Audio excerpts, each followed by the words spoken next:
날마다 찬양하고 하나님께 나갑니다.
주님과 같이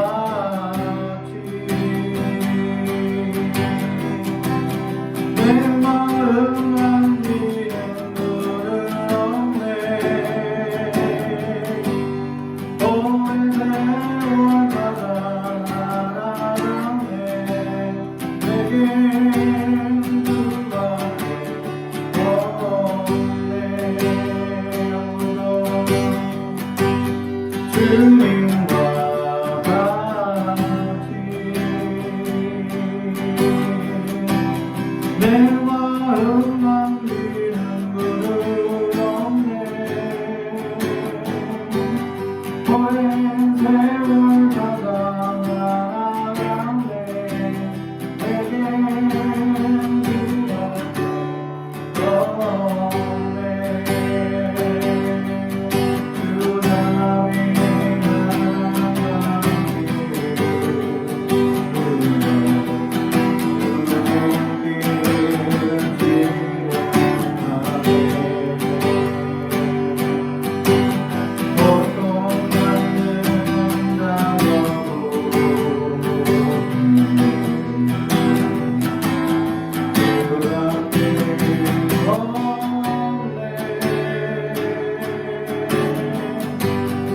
주님과 같이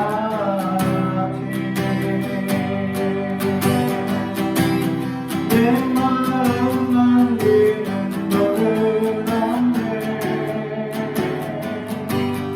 오랜 세월 가다 살아가네.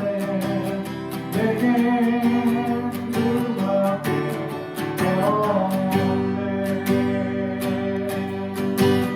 나의 가는 길 주님 인도하시네. 그는 보이지 않아도 나 위에 일하시네. 주 나의 인보다 항상 함께 하시네. 사랑과 힘을 보시며 인도하시네.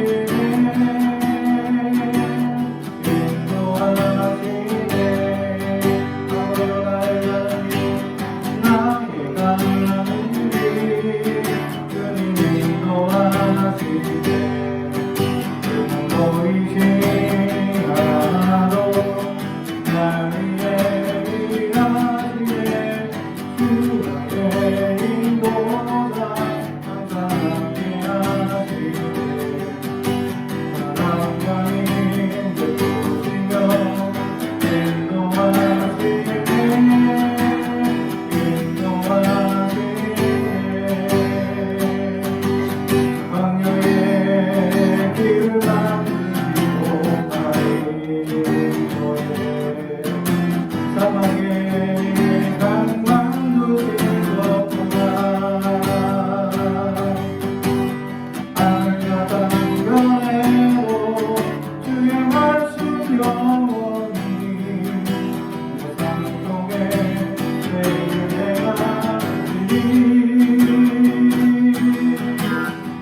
나의 가는 길 주님 인도하시니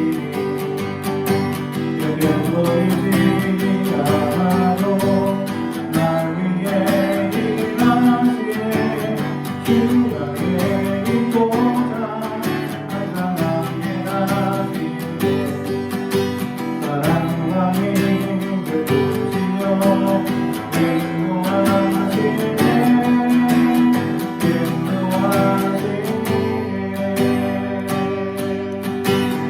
모든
경부의 땅 위에 일어나리라 모든 여건계여 일어나네 예수를 부르는 자는 구원되리라 그날은 주의 영이 임하여 그 무엇 위에 일어나리라 우리 영원케여 일어나네 주 예수를 부르는 자는 그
무엇 땅에 일어나리라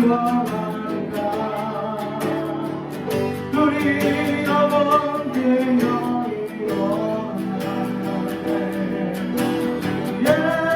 예수를 부르는 자는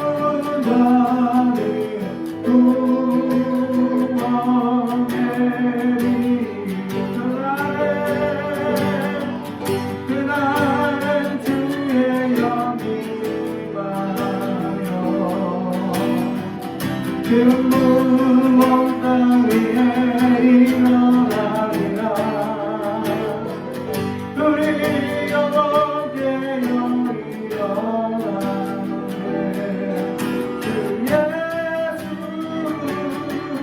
부르는 자는 구원되리 할렐루야 우리 오늘도 하루 앞으로 걸어갑니다. 하나님의 놀라운 은혜가 오늘도 우리에게 임하기를 주님의 이름으로 축복합니다. 누구나 무거운 짐을 지고 가는 길 아무도 알 수 없네. 사랑의 노래는 지고 내일의 부여 넘치지만 나는 너로 사랑의 주님이 사랑의 주님 나를 부르시니 나의 힘으로 알 수 없네. 이름의 그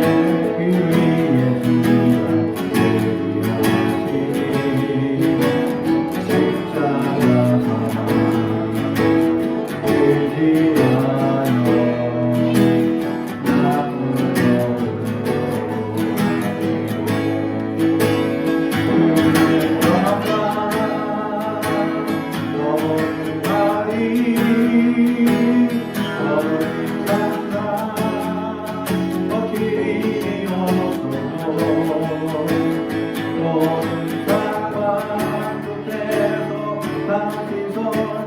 나를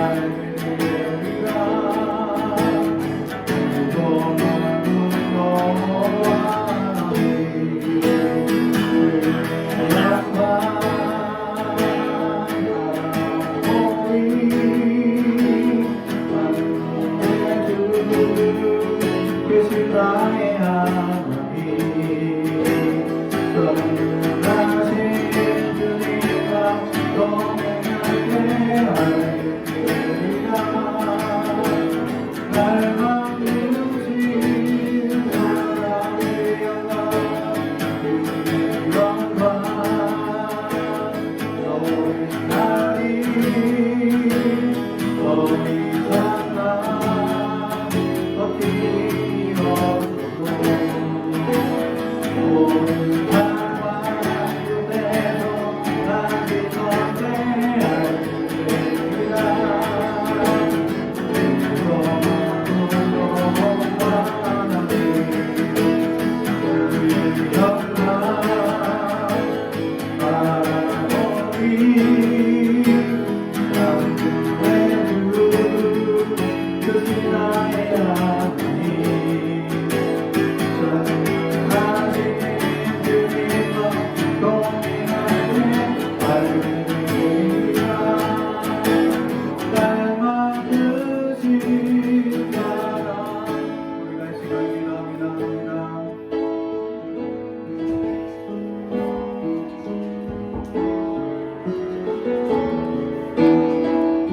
오늘 우리에게 주시는 하나님의 말씀은 베드로전서 2장 1절에서 10절까지 말씀입니다. 베드로전서 2장 1절에서 10절 말씀을 봉독하겠습니다. 하나님의 말씀을 경청해 주시기 바랍니다. 그러므로 모든 악독과 모든 기만과 외식과 시기와 모든 비방하는 말을 버리고 갓난 아기들같이 순전하고 신령한 젖을 사모하라. 이는 그로 말미암아 너희로 구원에 이루도록 자라게 하려 함이라. 너희가 주의 인자하심을 맛보았으면 그리하라. 사람에게는 버림바가 되었으나 하나님께는 택하심을 입은 보배로운 산돌이신 예수께서 나아가 너희도 산돌같이 신령한 집으로 세워지고 예수 그리스도로 말미암아 하나님이 기쁘게 받으실 신령한 제사를 드릴 거룩한 제사장이 될지니라. 성경에 기록되었을 때 보라 내가 택한 보배로운 모퉁이 돌을 시온에 두노니 그를 믿는 자는 부끄러움을 당하지 아니하리라 하였으니 그러므로 믿는 너희에게는 보배이나 믿지 아니하는 자에게는 건축자들이 버린 그 돌이 모퉁이의 머릿돌이 되고 또한 부딪히는 돌과 걸려 넘어지게 하는 바위가 되었다 하였느니라. 그들이 말씀을 순종하지 아니함으로 넘어지나니 이는 그들을 이렇게 정하신 것이라. 그러나 너희는 택하심을 입은 족속이요 왕같은 제사장들이요 거룩한 나라요 그의 소유가 된 백성이니 이는 너희를 어두운 데서 불러내어 그의 기이한 빛에 들어가게 하신 이의 아름다운 덕을 선포하게 하려 하심이라. 너희가 전에는 백성이 아니더니 이제는 하나님의 백성이요 전에는 국류를 얻지 못하더니 이제는 국류를 얻은 자니라. 아멘. 우리 가슴에 손을 얹고 축복의 언어합니다. 나는 하나님의 사랑입니다. 축복의 사랑입니다. 우리 가정은 영혼이 잘됨 같이 범사가 잘되고 강건해지는 가정입니다. 우리 교회는 번성하고 창대하게 되며 하나님의 언약이 이루어지는 교회입니다. 아멘. 오늘 말씀의 제목은 신령한 젖이라는 제목의 말씀으로 은혜를 나누고자 합니다. 이 땅을 살아가는 수많은 사람들이 그냥 자기가 존재한 것처럼 살아가는 사람들이 간혹 있으나 모든 사람들은 부모를 통하여 이 땅에 태어나게 되어져 있습니다. 그렇게 부모를 통하여 태어난 자녀들은 부모의 사랑을 받으며 부모의 관심과 또 부모가 주어진 모든 역량을 통해서 이 자녀를 양육하고 세워주려고 노력합니다. 그리고 부모 입장에서는 일평생 자녀가 어린 아이처럼 보이는 마법과 같은 역사가 일어나죠. 그래서 아운된 부모가 칠순된 자녀에게도 여전히 사람 조심해라, 차 조심해라 하며 어린아이처럼 달래고 있습니다. 왜냐하면 아흔이 되더라도 칠순된 자녀를 보면 어린아이 같기 때문이죠. 아무리 다 컸다 하더라도 부모 입장의 자녀는 항상 어려 보이고 늘 조심해야 될 존재처럼 여겨지고 있기 때문입니다. 그리고 자녀들은 나이가 아무리 많이 들어도 부모 앞에서는 어리광 부리고 싶고 왠지 부모 앞에서는 어린 아이처럼 행동하고 싶은 것이 이 대부분의 자녀들의 모습이다라는 사실이죠. 그래서 멀쩡한 사람들도 부모 앞에 가면 갑자기 재롱 부리고 애교 부리는 이런 어른들도 보게 된다라는 사실입니다. 그나마 부모가 생존해 계실 때에는 그래도 부모에게 최선을 다하려고 노력하는 자녀들이 있는가 보면 어떤 자녀들은 부모가 생존해 있지 못해서 안타까운 마음으로 이 시간을 지내는 자녀들도 있다라는 사실입니다. 그들의 생각들은 늘 잘해주지 못하고 살아계실 때 잘 섬기지 못했던 그 연약함을 고백합니다. 그러면서 생전에 계시는 부모를 섬기는 자녀들을 향하여서 있을 때 잘해라 라고 얘기를 합니다. 사실 또 부모님 생전에 계실 때 그때는 한참 젊다고 바쁘다, 세상 가운데 일이 바쁘고 여러가지 바쁘고 또 아이들 키운다고 바쁘고 우리는 여러가지 바쁘다는 핑계로 부모를 돌아보지 않고 있습니다. 그러나 세상의 모든 부모들은, 대부분의 부모들은 자녀만 바라보는 부모들이 많다라는 사실이죠. 그렇게 어릴 때부터 자녀를 양육하고 오기약 금이약 깨질까봐 그렇게 자녀들을 키웠는데 이 자녀들이 20살이 넘어가면서 점점 자녀들의 품을 떠나갈 때에 부모들은 가슴을 아파합니다. 그리고 떠나가야 할 때이기 때문에 떠나가지 않는 것 또한 가슴 아파합니다.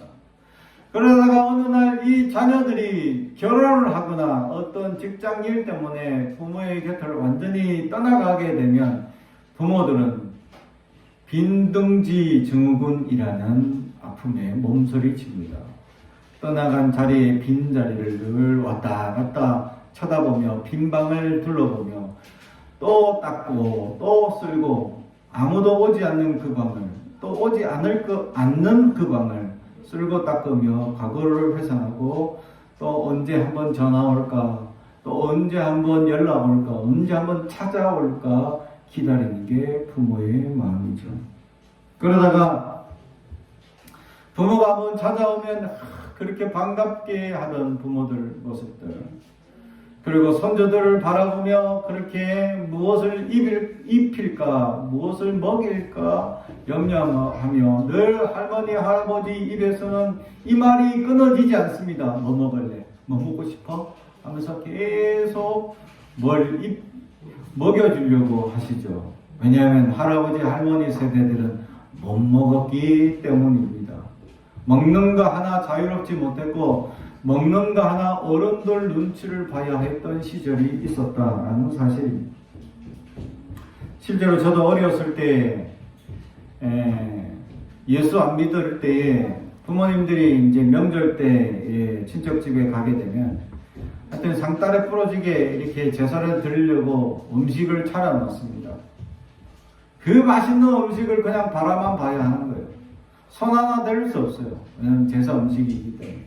제사가 끝나도 손을 댈 수가 없습니다. 왜? 어른들이 먼저 손을 대야 될 수 있기 때문에.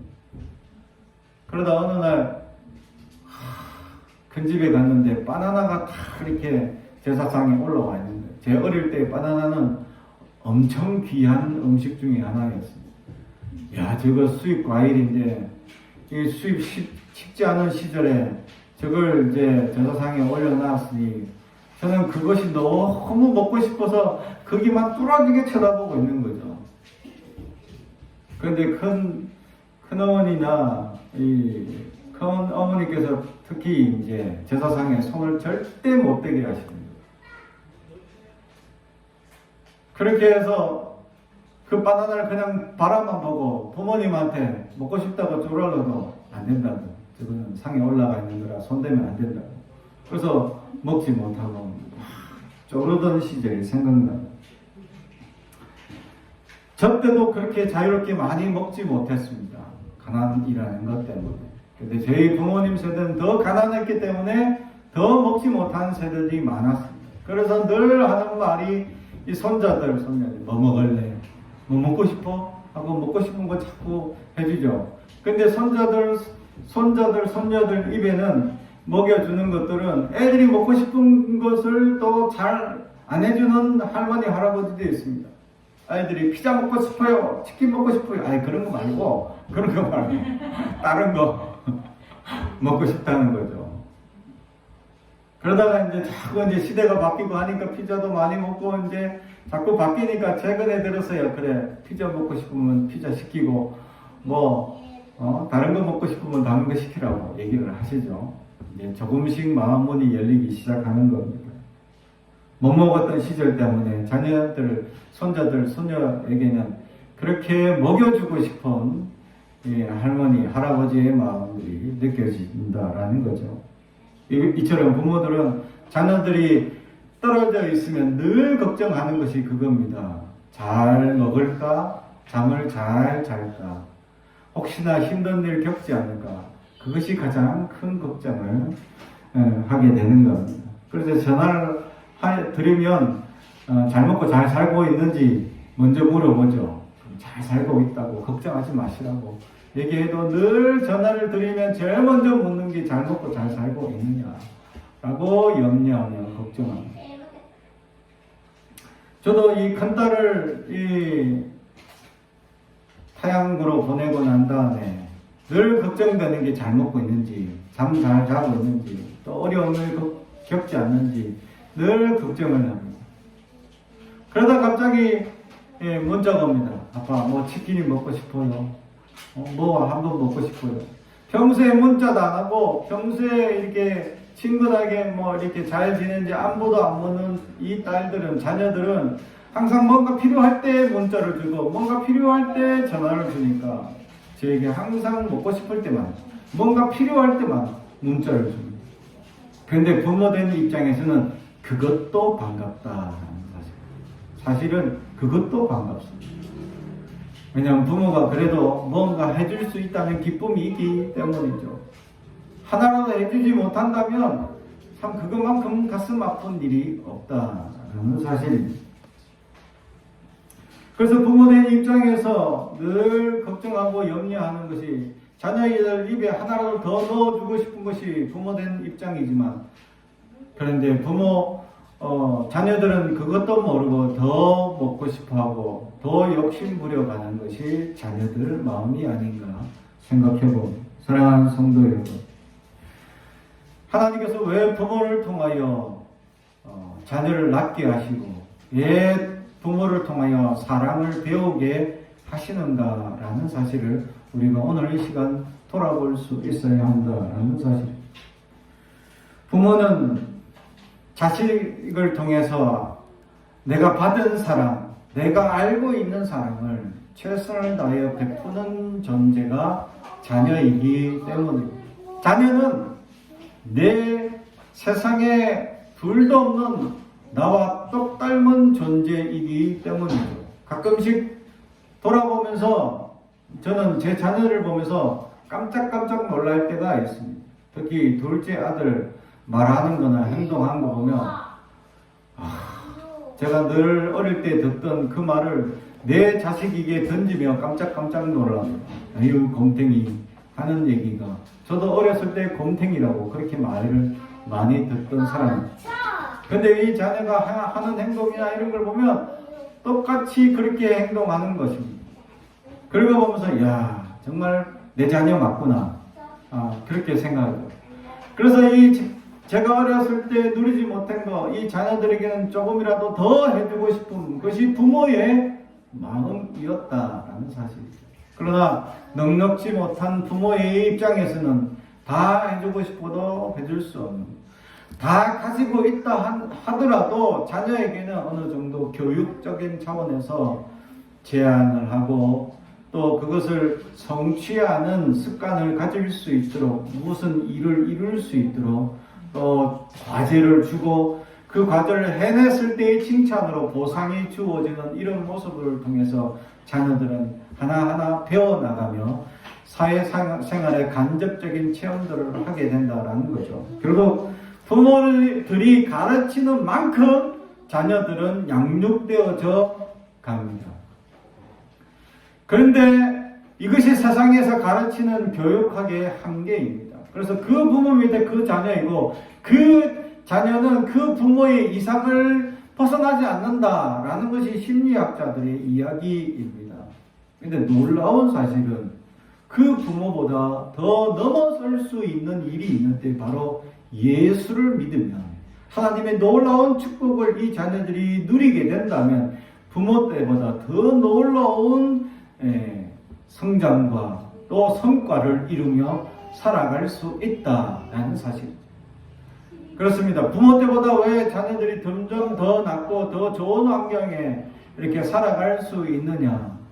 예수를 믿게 되면 하나님께서 이 자녀들에게 주시는 놀라운 축복과 은혜가 넘치기 때문에 그 은혜로 말미암아 부모가 다 해주지 못한 사랑, 부모가 다 해주지 못했던 여러 가지 환경과 형편들 하나님께서 다 채워주시고 하나님께서 세워주시며 하나님께서 주시는 비전으로 말미암아 이 자녀들이 더 높은 꿈과 더 높은 이상으로 말미암아 하나님께서 세워주시는 놀라운 일들이 자녀를 통해서 이루어질 수 있다는 사실입니다.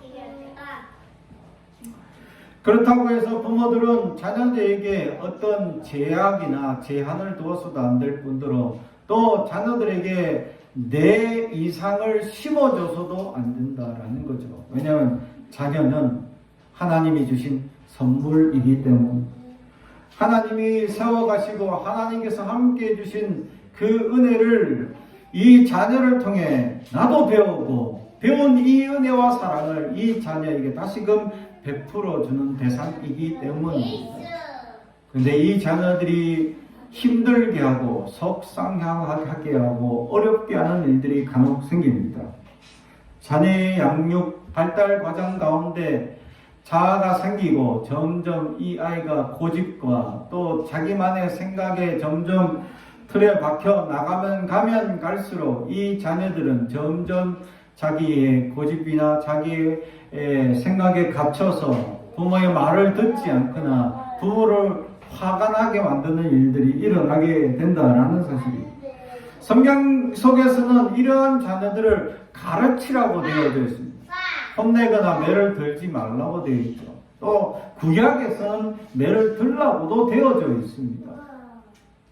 그러나 신약에 와서는 주님께서 우리에게 이 자녀들을 노엽게 하지 마라라고 합니다. 사실 우리가 자녀들을 혼내거나 또 매를 들 때 대부분의 부모의 모습들은 내가 화가 나서 이렇게 매를 들 때가 많다라는 겁니다. 내 화만 잘 다스리면 자녀들을 지혜롭게 지도할 수 있다라는 것이 예수님의 가르침입니다. 그러나 우리는 이 자녀에게 화가 나서 이 아이들을 내 분노, 자기 분노로 말미암아 아이들을 가르치고 혼낼 때가 많다라는 사실입니다. 그래서 먼저 이 TV 어느 프로그램에서 자녀를 상담하고 과격한 이 아이를 가르치는 부모들을 이 아이들을 가르칠 때 그 아이만 변화시키도록 만드는 게 아니라 부모 상담까지 같이 들어갑니다. 그러면서 이 상담하는 가정 가운데 아이의 교정의 거의 80%는 아이를 교정시키는 게 아니라 부모를 교정시킵니다. 그래서 부모가 이렇게 하면 안 되고요, 부모가 저렇게 해야 되고, 말을 이렇게 해야 되고, 저렇게 해야 합니다 라고 교과서로 그렇게 지도하고 가르칩니다. 그렇게 교과서에만 나와 있는 내용으로 가르치면 실제 부모 입장에서는 그런 애들을 키워봐라 하고 싶은 마음이 여기까지 막 올라오지만 그냥 상담을 받죠. 그러면서 속상하며 힘들어할 때가 많습니다. 그렇게 교과서대로만 가르치며 할 수 있는 부모가 과연 얼마나 될까 하며 핑계를 댑니다. 그러나 우리는 도전해야 자녀들을 그렇게 알고 있는 지식으로 잘 양육하며 가르칠 수 있어야 한다는 거죠. 그래서 제가 기독교 교육학을 배우는 그때에 신대원 다닐 때 우리 첫째 딸이 6살, 5살인가 6살쯤 되었을 때에 이 아이를 이제 그러면 어떻게 교정합니까? 라고 배우니까 아이대화법을 가르쳐 주셨죠. 아이대화법이 뭐냐면 부모의 마음 상태를 아이에게 그대로 전달하라는 겁니다. 그러니까 아이들이 이렇게 장난을 치거나 또는 일을 저지르거나 문제를 일으킬 때 부모의 마음이 힘들고 어려운 것을 무조건 조용히 해, 떠들지만 안돼가 아니라 네가 떠들어서 또는 네가 어떤 잘못을 저질러서 또는 네가 어떤 일을 해서 엄마 마음이 너무 아프단다 라고 전달하는 거죠. 그러면 부모의 마음을 전달하게 되면 이 아이가 그 부모의 마음을 듣고서 변화를 가진다는 거죠.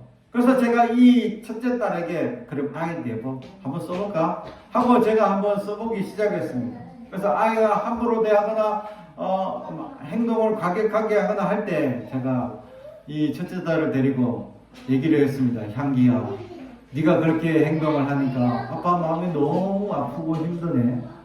예쁜 말 쓰고 예쁜 행동하면 너무 좋겠다 라고 얘기하니까 알겠어 아빠 하더니 예쁜 말 쓰기 시작하는 겁니다.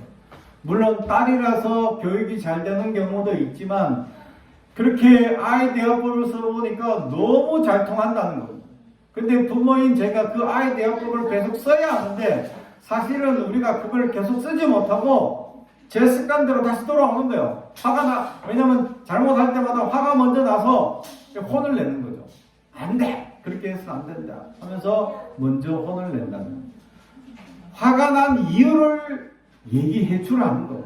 왜 엄마 아빠가 화가 났는지, 왜 엄마 아빠가 아이들의 어떤 행동을 통해서 내가 힘들어하는지 그걸 잘 얘기해 주면 아이들은 아무리 어린 나이더라도 듣는다라는 사실. 실제로 해보니까 듣고 교정이 가능하더라. 근데 그걸 끊임없이 해야 되는데 부모인 제가 그걸 끊임없이 잘 못하더라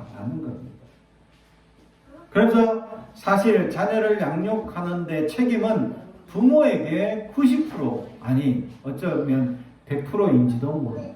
자녀가 바르게 양육되지 못했다. 그러면 부모 책임이 100%입니다. 그래서 이런 아이들을 어떻게 하느냐.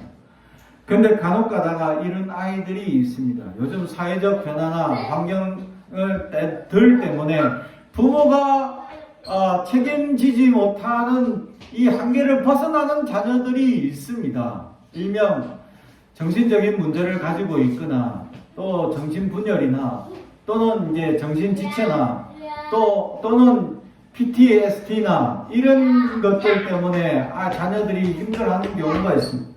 PTSD는 의학적으로 아이들에게 중금속이 많이 오염된 부모가 일을 하게 되면 자녀에게 그것이 유전되어서 자녀에게 그런 중금속 현상들 때문에 나타난다는 거예요. 감정을 조절 못하는 거죠. 중금속 때문에. 그래서 이 아이들에게 중화작용을 시켜야 된다는 거예요. 음식을 통해서 중화작용을 시키면 이 중금속에 의해서 이 분노 조절이나 이런 감정 조절을 하지 못하는 것이 될 수 있다는 겁니다. 그리고 두 번째는 우리가 흔히 말하는 이 정신분열을 가지고 있는 아이들입니다. 이 아이들은 선천적으로, 유전적으로 또는 이 태어날 때부터 감정 조절의 이 인자가 없습니다. 그리고 공포나 두려움, 죄책감에 대한 인자가 아예 없습니다. 그래서 그런 사회적인 문제를 일으키는 아이들이 될 수 있다는 것. 근데 어느 심리학자가 그 얘기를 합니다. 그러면 이런 소시오패스나 이런 이 정신분열을 가지고 있는 부모 입장에서 이 아이들을 어떻게 가르치고 공동체가 이 아이들을 어떻게 양육할 수 있습니까? 건전한 공동체는 이런 그런 인자들이 없는 아이들임에도 불구하고 건전한 공동체가 이 아이들을 변화시킬 수 있다라고 얘기합니다. 실제로 그 학자가 얘기하기를 이 논문에서 많이 밝히고 있는 내용들 중에 아예 태어날 때부터 이런 두려움의 인자가 없고 또는 이 죄책감의 인자가 없고 감정의 인자가 없는 아이들이 있다는 거죠. 이런 아이들이 소시오패스가 된다는 겁니다. 그래서 자기 마음대로 하고 자기 고집대로 하고 그렇게 했다고 이게 잘못이거나 인지를 못하는 겁니다. 그래서 문제가 생기는 거죠. 근데 이런 아이들은 건전한 공동체가 바로 이 아이들을 잘 양육하면 이 아이들은 건전하게 자랄 수 있다라고 이 학자가 얘기하는 것을 보고 저는 거기에서 교회 공동체가 이 자녀들, 어렵고 힘든 아이들이 있다고 한들 우리는 그들을 왕따거나 내버려 둘 것이 아니라 그들을 사랑으로 품어주고 안아준다면 결국 이 아이들은 큰 사랑을 받을 수 있다라는 겁니다. 그리고 한 가지 더 우리에게 짚어주는 문제가 있었는데 이 정신분열이나 이런 아이들이 감정 기복이 심한 아이들일 경우에 이런 아이들은 언제 이런 것들이 형성됩니까? 라는 거죠. 3살 이전에 그것이 형성된다. 다시 말하면 3살 이전에 아이들을 많이 안아주라는 거예요. 스킨십을 많이 해줘라. 그러면 3살 이후 지나가서 이 아이들이 그런 감정으로 형성되었으면 어떻게 해야 합니까? 3살 이전에 안아주지 못하고 스킨십을 하지 못했던 걸 3살 이후부터라도 계속 끊임없이 해준다면 이 아이들이 교정이 가능하다라고 학자가 얘기를 해주고 있습니다. 사랑하는 성도 여러분, 그렇습니다. 결국 저는 거기서 대답을 찾았습니다. 우리 주변에 어떤 사람도 힘든 사람이 없고 우리 주변에 어떤 자녀도 어려운 자녀가 없고 결국 사랑으로 그 아이를 가르친다면 그 아이는 훌륭한 인재가 될 수 있음을 우리에게 말씀해주고 있는 겁니다. 사랑하는 성도 여러분, 그렇습니다. 우리에게 하나님께서는 하나님의 선물로 우리에게 자녀를 주셨습니다. 이 아이를 통해 우리는 기쁨을 얻고 또 감동을 합니다. 그래서 우리는 이 자녀를 주신 선물이기에 잘 양육해야 될 책임이 있는 자임을 알아야 합니다. 아이들에 대한 이 책임은 부모라는 이름 가운데 져야 할 반드시 책임이다라는 사실. 그래서 그들에게 오늘 성경은 무엇을 주길 원합니까? 신령한 젖을 주라는 겁니다. 신령한 젖이 뭡니까? 말씀입니다. 자녀를 양육해 나갈 때마다 결국 이 아이들이 우리보다 뛰어나고 또 이 아이들이 하나님의 비전과 꿈을 바라보게 된다면 지금 우리보다 더 나은 아이가 될 수 있는 것은 신령한 젖을 먹일 때마다 이 아이들이 하나님의 높은 이상을 가질 수 있기 때문입니다. 사랑하는 성도 여러분, 이왕이면 첫 번째로 여러분이 그 높은 이상을 가지시기 바랍니다. 하나님이 주시는 신령한 젖을 통해서 하나님이 주시는 놀라운 높은 은혜를 누리며 나가고, 두 번째는 우리의 자녀들에게 신령한 젖을 심어줘 하나님이 주시는 높은 이상을 심어줄 수 있는 부모가 되길 주님의 이름으로 축복합니다. 그것이 오늘 신령한 젖을 사모하는 자들의 은혜다라는 것이죠. 그래서 하나님께서 주시는 놀라운 은혜를 이 자녀를 통해 또 자녀인 우리가 부모님에게 헌신함으로 놀라운 은혜를 축복을 이어갈 수 있는 우리가 되길 주님의 이름으로 축복합니다. 기도하겠습니다. 사랑과 저희가 되가신 아버지 하나님 감사합니다. 하나님께서 주신 선물인 우리의 자녀들을 하나님께서 주시는 책임과 또 하나님이 주시는 축복으로 기도하며 양육하게 하시옵소서. 지혜를 다하여 주시고 어떻게 양육할 것인지 하나님께서 때마다 시마다 가르쳐 주시고 알려주옵소서. 그리하여 우리는 신령한 젖을 사모합니다. 하나님의 말씀을 사모합니다. 아이들에게 그 말씀을 심겨줄 수 있는 부모가 되게 하옵소서. 감사드리며 예수님의 이름으로 기도하옵나이다. 아멘.